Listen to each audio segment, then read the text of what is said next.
Hi, everyone.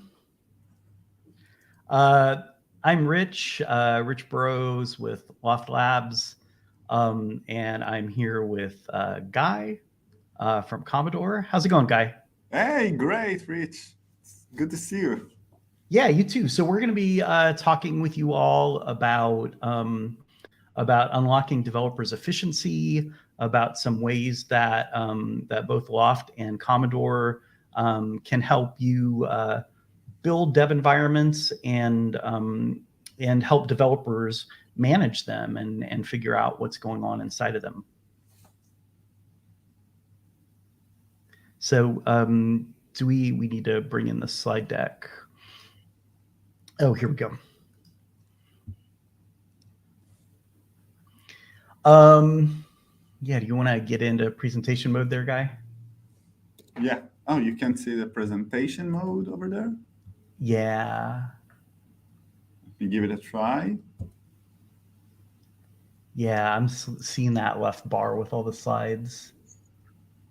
Oh, that's strange. Now as well? Yeah. Super Can you strange. just hit slideshow? Yeah, I Will that do already. it? Yeah, now it's slideshow in my screen. Okay. Weird. Yeah, Okay. yeah. Well, let's move ahead anyway. Hey, like I said, I'm Rich Burroughs. I'm a staff developer advocate at Loft Labs. Guy is a solutions engineer, Yeah. and we are here to talk to you about unlocking developer efficiency. We lost the slides entirely now. I'm just picking it in. Okay. Now, can you see it? Yes. Thank you. Oh, Yeah. great. Great. Awesome. Yeah, so let's move on to the agenda. Yeah, Yeah. so go ahead, Guy. Cool. So sorry for the delay on the slide deck. So as Rich said, we are going to talk about dev efficiency and how you can improve your efficiency of development. And we are going to start with the challenges and the whys of dev efficiency. And again, we are talk about Loft and Commodore and how together these products can bring a self-serve platform into your development environment and make Kubernetes cluster be spun up very quickly.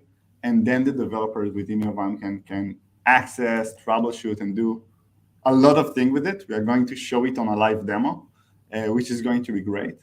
And just before we're starting, I want to mention that if you have any comments, questions that you want to share, feel free to drop it on the chat on the comments. We would like you to ask as many questions as you want during the session, so we'll be able to interact with you. So feel free to drop any questions at the comment below. Yeah, please do.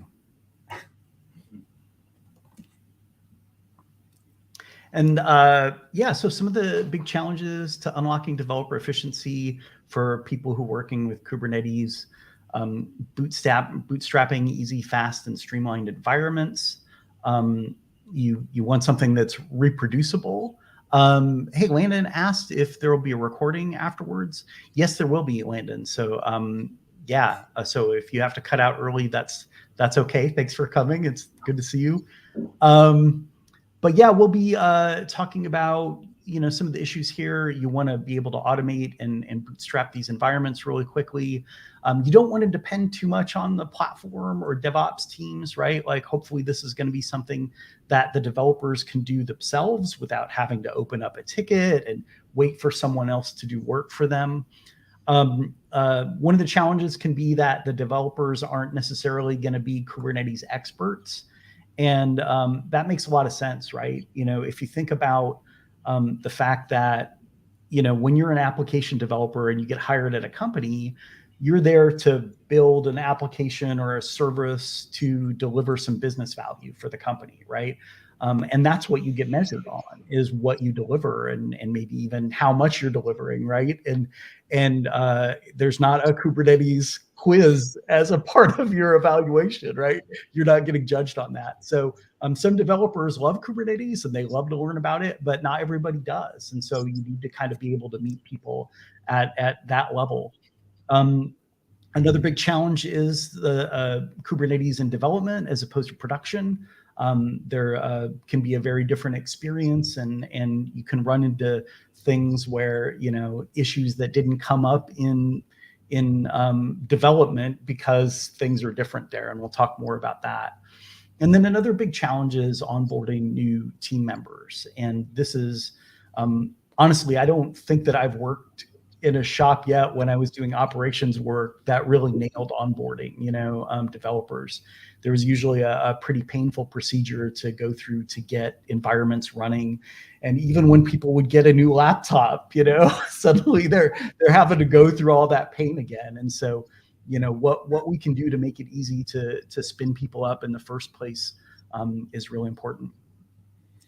Yeah, and I think that I met a friend like the other day, and he told me that he's a R&D manager, and he told me we do not hire developers that are not have any knowledge in Kubernetes, and it a little bit shocked me, because at some point you can hire 5 of them, but when you want to have more developers, it really doesn't scale, and you need to onboard them, and it's ongoing pain, for how do you filter them and how do you onboard them the day after, and it's super interesting to see that the knowledge and the expertise and the onboarding are kind of a non-technical issue in this very technical industry. Yeah, it's a great point. That stuff is very much about people and sharing knowledge and all of that. Yeah. So let's explain a little bit about the impact of the velocity and why do you need Kubernetes, and how Kubernetes really rise as a development environment. Because we find out that, as Rich explained in the previous slide, that you want the production and the development to be streamlined in some way. So some people do use Docker Compose, but actually they want to have this Kubernetes. But why Kubernetes? Why is it so good? So first of all, you want to ask yourself, why should I have a remote environment?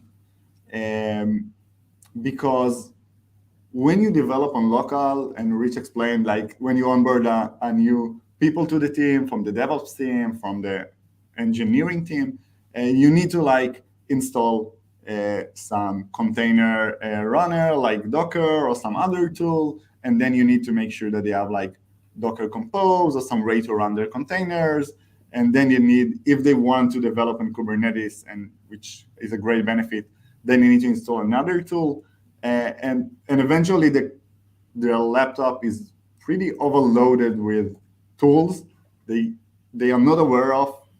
As a DevOps, you need to support the tool on the laptop environment. And we find out that remote environment makes a lot of sense, because you take a lot of the complexity that you have in your laptop, and you push it away to the cloud. You push it to somewhere else that other people manage, and they know how to do it pretty efficiently. And the other thing is the unification of the platform. You see that people sometimes have one version of Kubernetes on their laptop, the other one on the production.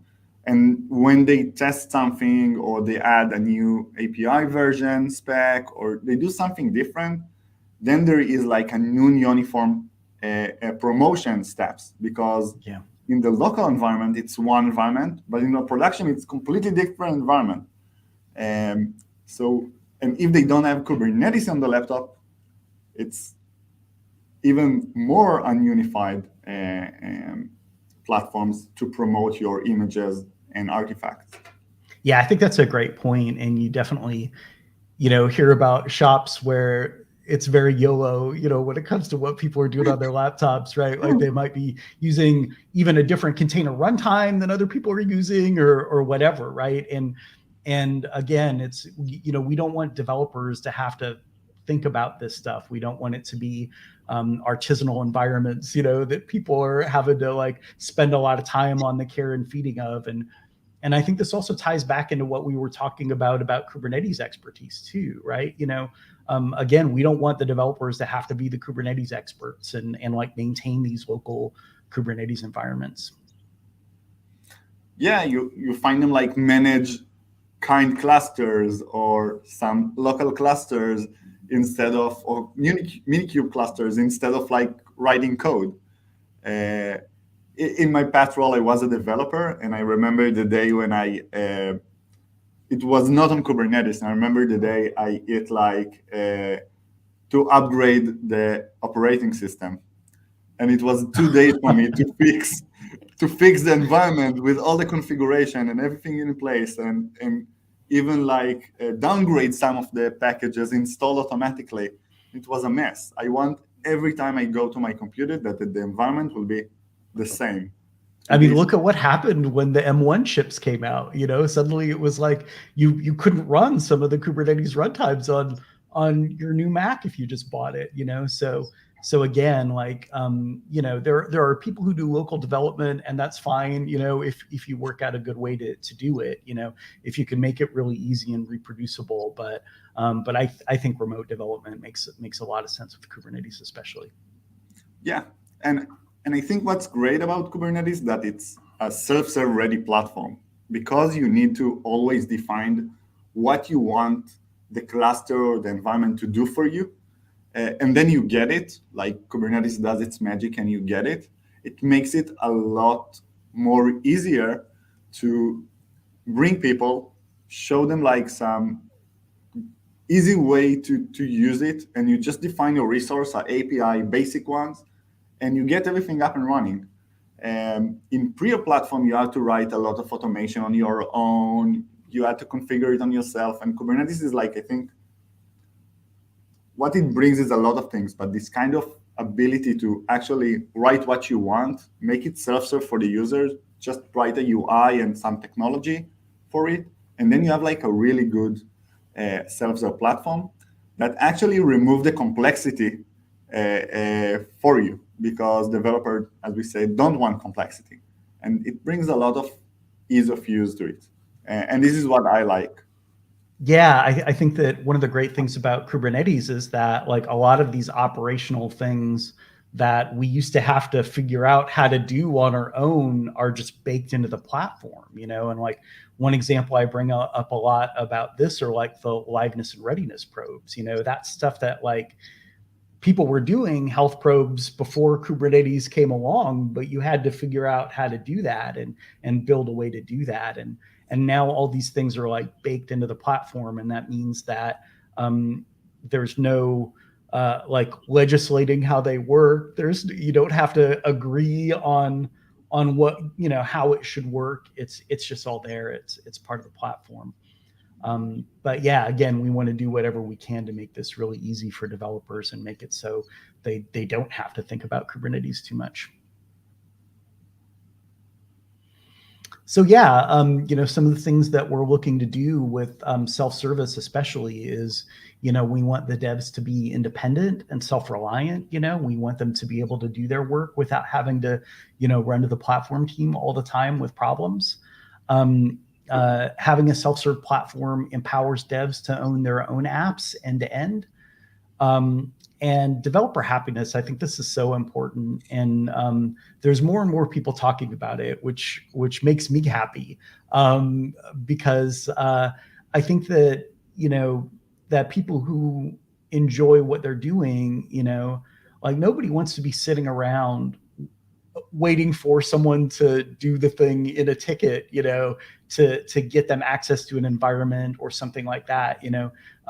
Software engineers, they want to be building stuff. That's why they're there. That's why they were hired. And so I think that it makes them happier to be able to work on what they're supposed to work on when they need to. and that happiness feeds into the quality of the things they build. And again, the flip side of this is the platform teams or the DevOps teams, whoever is setting up this Kubernetes platform, that they have a lot to focus on, and they have a lot of work to do themselves to like build these clusters and keep them running and make it a good experience. And so if they aren't having to help people fix their local Kubernetes environments on their laptop or things like that, they're more able to focus on the platform. Totally. I remember, Rich, when you raised the dev happiness, and I was like, it's crazy because it's true. You want people to be happy, and we don't always think on this point, like how we make our internal customers more happy, how we make our team more happy, and we think a lot of the technical ways to solve things, like, okay, we can use this tool or that tool, but what will bring happiness to everyone? It's important. Yeah, people use the word delight a lot, which I really like, that you want your tools to delight the users. And I think that in the case of a platform team, those are your users, those are your customers, or the developers. Totally agreed. So we're going to talk about both Loft and Komodor today, and what they do. I work at Loft Labs. We make Loft. We really are trying to help platform teams manage their Kubernetes clusters and provide self-service access for developers. That's really our big focus. And some of the things about Loft, you can get up and running really quickly. You just type a couple commands to connect your Kubernetes cluster that already exists to Loft. It's very self-service ready, and so you can set it up so that engineers can just request their own namespaces or virtual Kubernetes clusters, which we're going to talk about and show you in the demo too. So a virtual Kubernetes cluster is basically like a namespace on a shared Kubernetes cluster that has another Kubernetes cluster inside of it. It's not the whole cluster, but there's a control plane. There's an API server that the users connect to, and it looks to them like it's a full-blown cluster. And what these virtual clusters give you is really fast, lightweight, ephemeral clusters that the developers can use. And they're very quick to provision. They're very quick to, you can throw them away and make a new one right away. And so it gives developers access to these to the Kubernetes clusters they need without having to wait around. So we've been talking about using remote environments. One of the downsides of that can be that if you're using your cloud provider's managed Kubernetes, maybe it takes 10 or 20 minutes to provision a cluster, right? And you don't want your developers to be waiting around that long when they've got something they need to do. So these virtual clusters help with that. It just takes a few seconds to spin one up. We also offer these reusable templates. So we're going to demonstrate that in the demo. But you basically can kind of pre-configure these virtual clusters so they already come with things installed in them that your developers need. We have a thing called sleep mode where it spins down unused workloads automatically. So you can schedule that to work based on the clock, right? So you can say, we don't have anyone working between midnight and 7 a.m. And so we're going to put stuff to sleep then.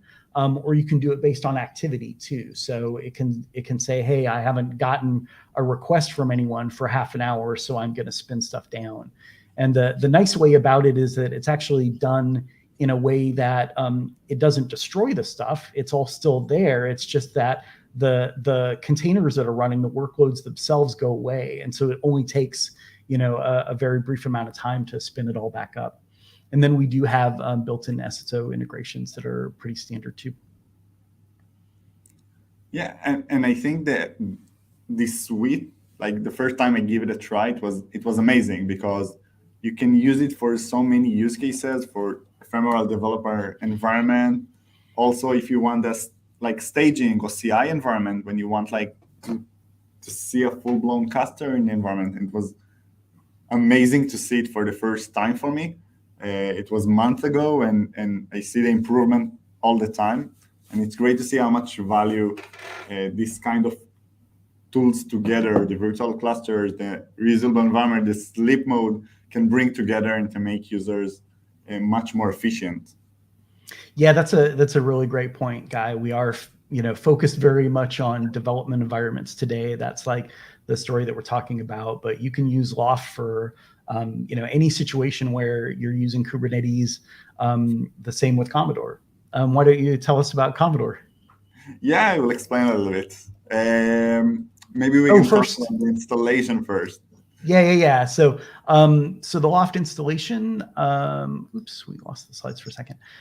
Yeah, like I said, this is really, really quick and easy. There's literally just a couple commands that you type to connect your cluster to Loft, your already existing Kubernetes cluster. And then once you do that, you can, bring in those users through SSO or set them up inside the UI, and they automatically, have that ability to like spin up their own namespaces or their own virtual clusters. Amazing. And it's so easy, like Loft start and you got everything up and running. Yeah. So we'll explain a little bit about Komodor. Komodor is a platform that wants to remove from developer the complexity of Kubernetes operations. It means that when you have a cluster, we want to make sure that developer got everything they need in order to access the cluster, troubleshoot when things go wrong, and actually take actions, but without the need to be experts in Kubernetes.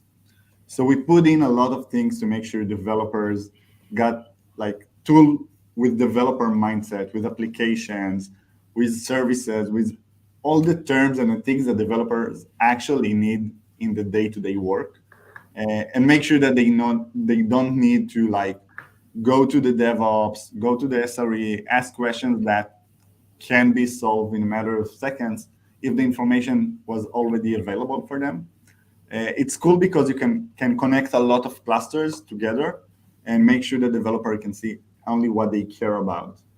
And also with the capabilities of troubleshooting and the need to switch context, you can actually go into the cluster, and when something goes wrong, you do not need to initiate the kubectl commands or go to other like dashboards with a lot of metrics, and you kind of not find yourself with what should you look for or which dashboard is relevant for the problem that you got in the alert. So anytime there is a problem, we trigger automated playbook that actually goes and find out what is the root cause and helps you to troubleshoot and actually find out what's wrong with your services. And what is nice is that it's a self-serve. We are going to talk together how Loft and Komodor are great together, and both of them are great self-serve options, and together they are very powerful. And what we want to make sure is that developers will know how to use Kubernetes efficiently without DevOps to teach them, to onboard them for a long time. And then when something goes wrong and an engineer got the alert, and I think most of the cases that we see, when something goes wrong with the cluster, even if it was an application problem, they call to the on-call DevOps, and the DevOps is come to fix the problem, which is very not efficient. And this is what we want to bring in, like one tool, one SaaS solution that you can just connect the clusters and get everything out of the box. Yeah, I mean, I think that point about on-call people is really a good one too, because I think that there's a lot more companies nowadays that are very distributed, and in terms of their engineering staff, right? They might have engineers in different time zones all over the place. We're like that for sure at Loft Labs. We've got people in the US and Europe, all over, but you might not have enough SREs or DevOps people or platform teams to do a kind of follow the sun rotation, so you might have engineers who are working at times where there aren't platform team members working, that could potentially happen. And so, anything we can do to make it easy for them to figure out their own problems is great. I didn't know a lot about Commodore before we started working on this webinar. I think I understood it on a very high level, but as we dug in, I've been really impressed with how easy it makes it for someone to kind of figure out what's going on in their cluster. Yeah, that's great. And I think that the combination between Loft and Komodor to create this everything together, it really comes into place. So let's maybe dig a little deeper on that. Yeah. So think of Loft as the thing that is going to manage the creation and lifecycle of your clusters, or of the dev environment specifically. So again, like these on-demand namespaces or virtual clusters, we've got the templates that you can use to pre-configure them. You create them, you manage them, you destroy them, and all of this stuff is in the hands of the engineers. You can, as a platform team, set some guardrails, of course, and you can, control what's in those templates. But you want the developers to be able to interact with the actual environments, on demand when they can. And this is what's great. They can create this self-serve in Loft in the UI. They can create whatever they like. Template the vCluster that the DevOps or the SRE made for them. Actually, get them up and running. Manage, create their own application, which we are going to demo. And from that point, they can access to Komodor and manage this virtual cluster that you just created and make sure that they have the alerts, the monitoring, the troubleshooting capabilities, and even the UI operation that can be taken from the platform. And to make sure that they have this full life cycle ephemeral cluster management, from the creation to how they manage the virtual cluster, how they access it in the day-to-day, and then all the operation required within the clusters. And Loft will help them to manage it and put it on sleep, save resources, cost reduction, everything in one place. And what is pretty nice is how those two tools are glued together. And now you can easily click on one button and actually see it up and running. Yeah, and we're going to see that in the demo. I think the point about ephemeral environments is a really good one too, because there's a lot of advantages to using ephemeral dev environments as opposed to, long-lived environments. Again, even on their laptop or remote, whatever. You don't want somebody to have a dev environment, that they have to, again, give care and feeding to, patch, upgrade, things like that. You just want people to be able to grab an environment and use it and then throw it away if they want.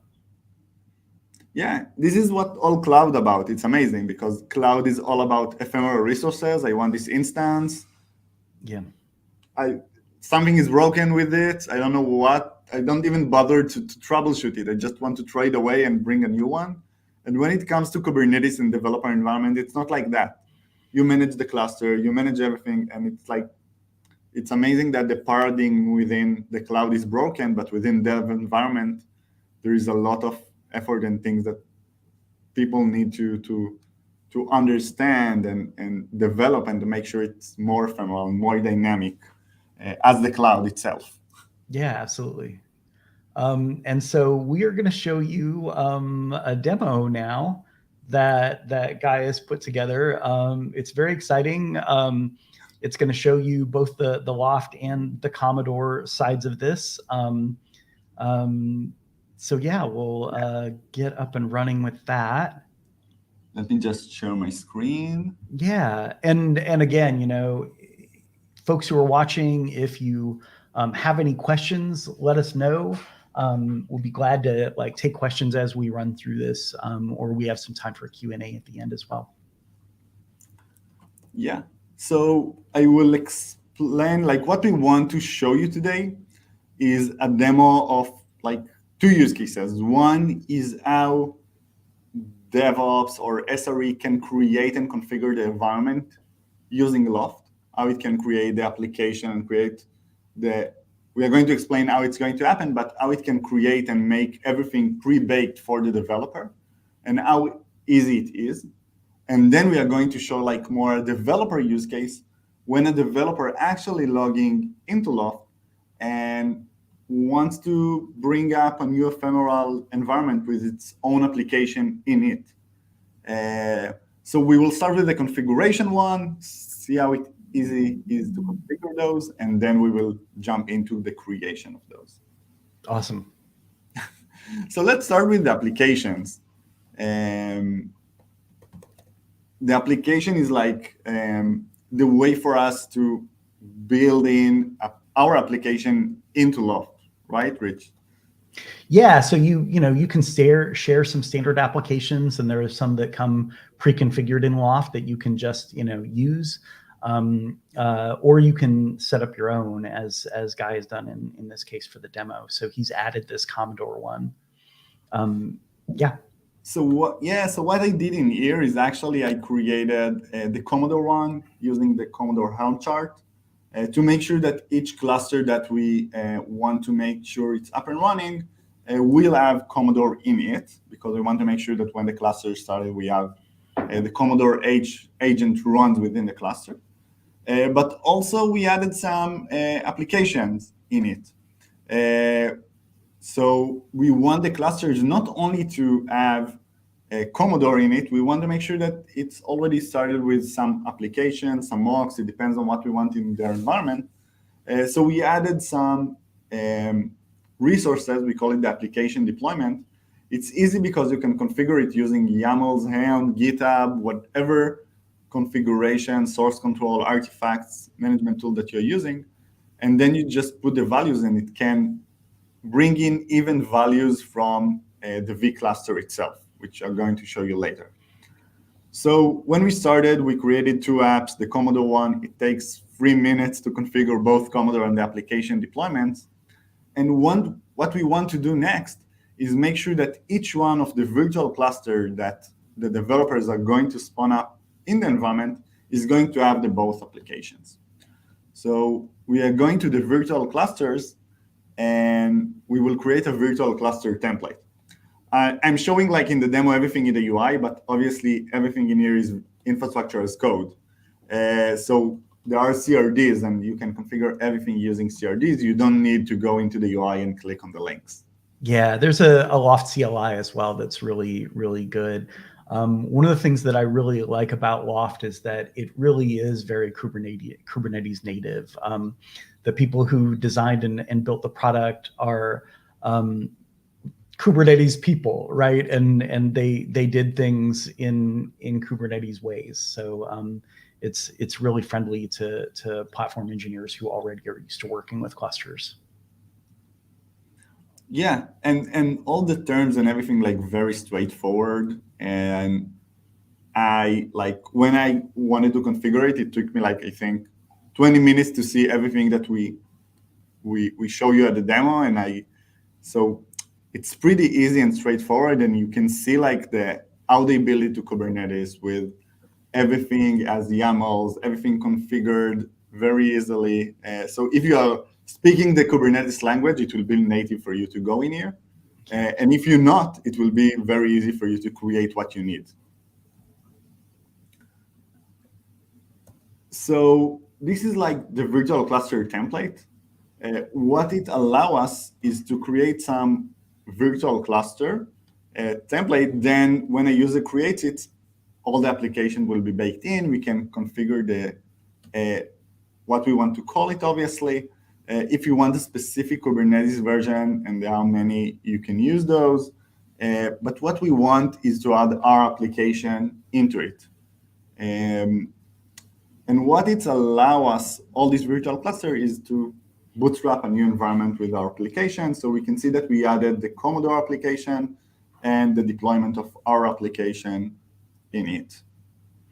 Yeah, and I really like this because, anytime that you're building these kinds of environments, there's always going to be some bootstrapping that you need to do, right? So it's like one thing to provision the actual cluster or the namespace or whatever, and it's another thing to get it to the point where the engineers can really use it to do what they need to, to get their dependencies there, all of that stuff. And in the past, it's been like shell scripts or there's lots of different ways that you can do that, and there are some very good tools out there for doing this sort of thing too. But it's like, we want to make this really easy. We want to make it so you don't have to reach for an infrastructure as code tool to do that last little bit of configuration, and bring that in the loop. And so it's, like Guy said, it's really easy to just, install these Helm charts or these Kubernetes manifests and get what you need there. what really amazed me is not only the creation, which, as you said, like some cases about I would call it day 2, but it can be like 1 hour later. But for example, when a new version of the application is available, so you can use Loft in order to auto-sync your applications with a newer version, maybe a newer image, a newer configuration. So what you would have to do with shell scripts, but also with Terraform or some other tools, you have to run it all the time against your virtual cluster. But in here you can like auto sync, and the application will be with the latest version or the latest version that you want to be in. Yeah, because again, this is Kubernetes, right? And we don't need to invent a way to make sure that the state is what we want, right? Like Kubernetes knows how to do that already, so we can just leverage that. That's amazing. That's amazing. So maybe let's create a virtual cluster. So I would go so now we like finish to configure the environment. Like we just configure apps, a virtual cluster template. And so now the work is done to configure the environment. What we want to do next is to create a virtual cluster itself. So as a developer, I can go in here, go into the virtual cluster, pick the template that I want, and then actually create like my cluster. I know Guy Dev Cluster is a pretty like decent name, I think. And we can add a description, labels if we want, but basically we can click on create, and that will start the environment. So now we are picking the Komodor cluster name, and we start to create the vCluster. And now Loft actually spawn all the vCluster infrastructure to make sure, as Rich explained before, you would have like your own Kubernetes API, and everything you will do, initiate like kubectl command or any API that you're using, it will be only on the virtual cluster. So now it's starting the virtual cluster, and it's going to install the Komodor agent in it, but also our application. So you can see now it's already done to create the virtual cluster itself. Yeah. It was seconds, like, and when you started on an environment, you need to wait like for, I don't know how many minutes, but it's in the fastest way, 10 minutes. Yeah. No, it's such a different thing, because again, you're just leveraging a cluster that's already provisioned, right? And so when you start these virtual clusters up, it's literally just a pod that it's launching inside that namespace that the virtual cluster lives in, and it's super, super fast. And it's really impressive, like, to have this kind of rapid pace of development, rapid pace of creation. And it's not only created, it's already created with everything I need in it. That's amazing. Yeah, I think, some people, who are watching might have heard of this thing called vCluster, which is an open source project that we invented at Loft Labs. It's become very popular. It was featured in one of the KubeCon keynotes at the last KubeCon, which was really exciting. And this is the same virtual cluster technology that's built into Loft is what's in that open source project. And you can kind of think of, if you're familiar with vCluster and you already think it's cool, you can think of Loft as like your vCluster manager, right? Like the tool that lets you give developers access to these virtual clusters in a really fast and easy way. Yeah. It's great. I want to go through, maybe show you how it looks from Loft itself, and then go deeper into Komodor. Yeah. And so we got our cluster up and running. We can see the virtual cluster up and running. We can see all the namespaces that we have, the pod, the application that we installed. And if something is out of sync, it will be available for us in here. With all the resources that we have. But what is cool is this new, like these small icons in here, when you can connect and actually connect using kubectl if you want. So you can paste it into your command line and actually access directly to the cluster. And also put your environment on sleep. So it can be scheduled, but also if you done for today, you don't want to spend more resources, you can click in here and make your environment go to sleep and resume it the day after, and everything will be in place as the day before. Yeah.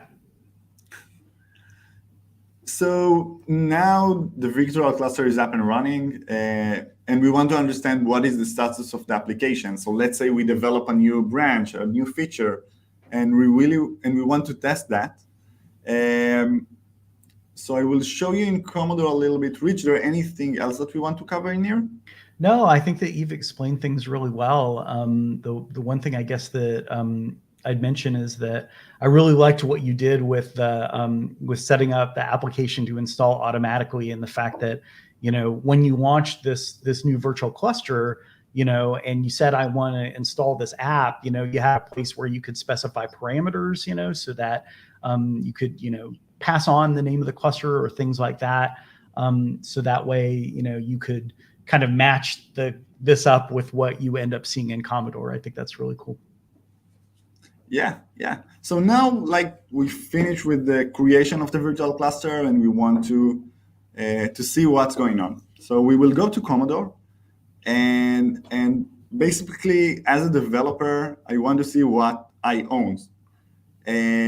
So this is this doesn't look good, Guy. You've got some red stuff here. Oh yeah. So you may add broken things. Yeah. So what is nice is that we can see the cluster that it came from. We can see that my production cluster, when I filter it in here, we got the accounts API and the users API, which are green and healthy.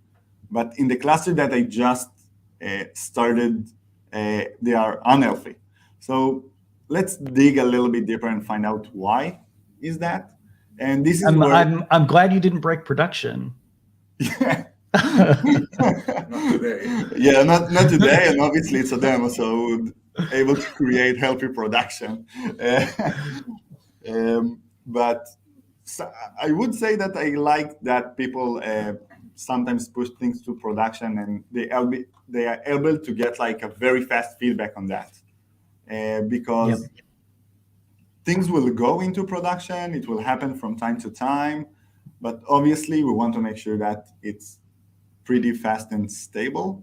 Yeah, I think that there's been a lot of talk the last few years about deployment safety, you know, and how we can use like canaries and things like that to be able to get an early look at, you know, how our new code is behaving without, you know, necessarily like with limiting the blast radius, right? So that we're not exposing a new problem to our whole fleet. And again, that ability to just kind of hop in here, you know, and get some immediate feedback, I think is super cool. It's great. And you can get it also on your Slack or Teams channel, because we can configure automatically alerts for these things. So you can get immediate feedback. And we have a few customers that don't have a feedback for the failed deploy. And what we meant to make sure that they get an alert and they can see immediately what failed. They don't need to do kubectl get, kubectl describe, find the right namespace, find the right clusters. They don't know how to use the command. So Komodor actually, when it finds out that there is a failed deploy, it initiates a playbook. And this playbook actually, it's like the playbook that the on-call duty sometimes have, that they need to go and do a lot of commands and find out what is the root cause. So we put in here like the reason why it failed. It can be exit code, it can be out of memory, and we will show you specifically that there was an application issue. So I'm, as a developer, understand what I have. And the next question is, what with the logs? I want to see the log, because a failure may have answer in the log. So it snapshot the log for me. So I have like the exception and the stack trace of it. And if we have like more logs, it will be the full logs of the container. And Komodor really helps you to do that, helps you to go in, find out easily what problems do you have, and guide you in order to solve the problem within your application. And and it makes the troubleshooting process much easier, because beforehand, if they want to create their own environment, let's say, they had to bootstrap a cluster or some Docker compose, and then they would have to deploy their application. It will take time. In Loft, they can do it in a matter of seconds. In less than a minute, we had a virtual cluster with Komodor agent, and the application runs on it, like amazing in time efficiency. But then they go in and find out when something failed. And obviously, the reasons are changing from time to time. So if we deployed something wrong with the application, it will be application error on out of memory, which is a more ephemeral problem. And we will also guide you on how to fix it. So when there is a problem, when you don't know what to do, and you have an out of memory, and you ask yourself, okay, what should I do? So we recommend you like to change the memory and requests. So if we will increase those, me being not cheap on memory, then Komodor will actually go into the cluster, trigger the command, and you will be able to see it in here and follow the deploy until it's going to be successful. And so we create like the full life cycle of, I deploy my environment, something is wrong, I get the answer, so why is it wrong, and then follow it until it's healthy back again. That's super cool. We had a question, I think Raja asked the Commodore to the Loft virtual clusters, how the connection works. We showed that a little bit earlier in the demo, but basically with the virtual clusters in Loft, you can set up these virtual cluster templates that pre-install apps that are basically there when the virtual cluster spins up. And what Guy did in this demo is he created a virtual cluster template to install the Komodor agent automatically. So basically, anytime he would spin up a new virtual cluster using that template, it would have the Komodor agent just baked right in.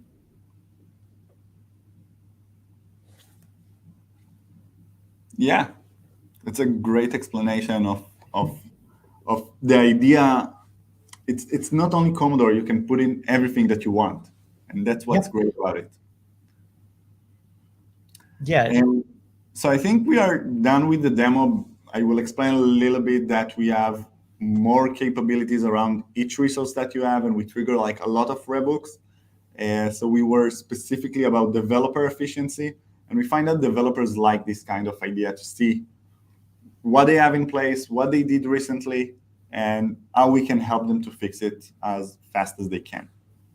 Yeah, I think again that it's, especially if you're at bigger companies, you're going to have potentially a wide range of developers, right? And some of them may be people who love Kubernetes and know a ton of people, know a ton about it and are super comfortable going in and running kubectl commands and describing resources and looking at them and things like that.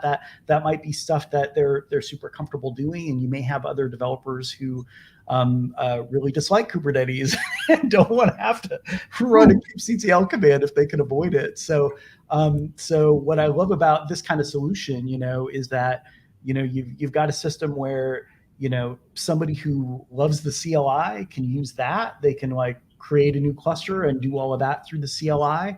Or if they prefer to use the web interface, they can do that. And then they've got a really easy way with Komodor to go in and get that information that they need about what's going on. Yes, and we explain specifically how they can get that and make sure everything is in fast pace, and you don't need to bother the DevOps anytime you have a problem with the laptop, a problem with your own environment, or a problem with the deployment. You can just create your own cluster and run it. Yeah. We can. Yeah. So we've got a question here from Landon. So we have another project that we created at Loft Labs called DevSpace, which is a tool for basically encoding developer workflows. So setting up a developer workflow that's reusable. It actually just got accepted into the CNCF as a sandbox project. So that just happened the other day. So we're really excited about that. I think that it's going to become a lot more bring a lot more exposure to DevSpace, and a lot more people are going to use it. And so the question here is, what's the connection between Loft and DevSpace? Use Loft to spin up a virtual cluster or whatever, and then use DevSpace locally to connect to the vCluster for development. Yeah, that's basically it. I mean, so DevSpace there is a Loft plugin for DevSpace that basically gives you some extra functionality, but basically you would use DevSpace to like manage, again, that workflow part. So like, I want to, spin up a new environment and things like that. And it can kind of connect to Loft and do that. So they do play pretty well together, but you don't have to use DevSpace. You could, use the Loft CLI or use other ways to do that stuff. But yeah, they do play pretty well together. DevSpace was actually built first. It was built before Loft. And so we definitely had that in mind when Loft was designed too, like how to make them easy to use together. And then we have a question here from Raja. Is it possible to configure instant preview environments on PRs from Loft DevSpace Komodor? Yes, absolutely. You could definitely do that. And so you would, want to integrate probably with some sort of GitOps tool.